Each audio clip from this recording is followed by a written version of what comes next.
Doda Keraba Jawara. Sœur Doda Keraba Jawara est née le 28 avril 1924 dans une famille mandingue musulmane à Barajali dans le centre du pays où son père tient un commerce. Il étudie au Ghana puis en Grande-Bretagne et à Glasgow.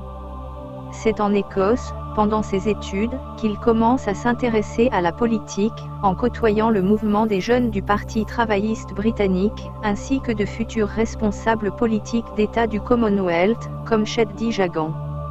Il termine ses études en 1953. Revenu en Gambie, il y est vétérinaire. Il se convertit au christianisme pour épouser en février 1955 Augusta Mahoney, dont le père est un homme politique important, d'origine akou et de religion chrétienne.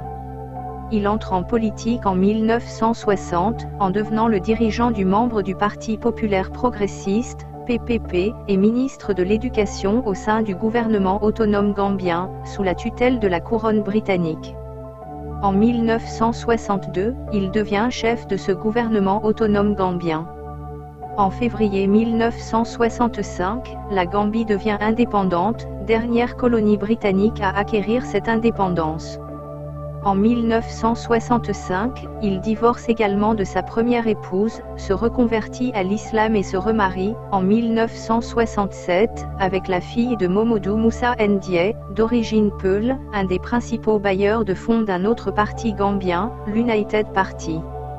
Le manque de ressources économiques et la taille réduite du pays rendent l'avenir de cette nouvelle nation incertain, d'autant que le voisin sénégalais pousse à la fusion, non souhaitée par la population. Doda Jawara trouve un accord avec Léopold Sédar Senghor, pour une coexistence des deux pays, et, en 1970, proclame la République dont il devient le premier président.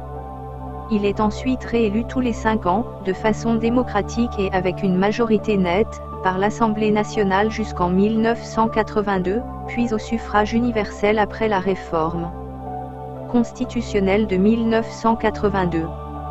En 1981, une tentative de coup d'État tente de renverser ce régime démocratique, mais échoue. La démocratie est sauvée grâce à l'intervention de troupes sénégalaises.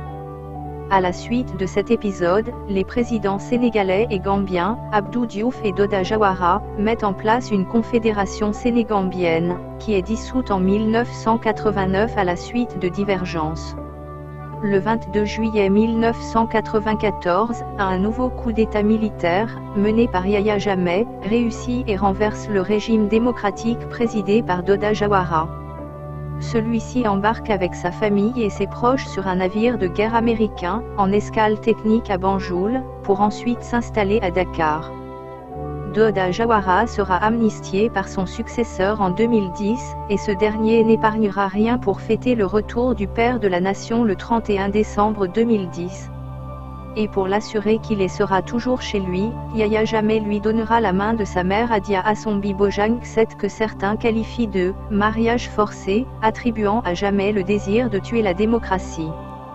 Celle-ci meurt le 28 juillet 2018 en Guinée équatoriale. Sœur Doda Keraba Jawara meurt le 27 août 2019 à l'âge de 95 ans à Fajara, dans la commune de Bako en Gambie. Si cette histoire vous a plu, n'hésitez pas à vous abonner à la chaîne en cliquant sur le bouton s'abonner en bas de la vidéo, activez la cloche de notification pour ne rater aucune de nos vidéos sur la mémoire de ces dignes fils d'Afrique.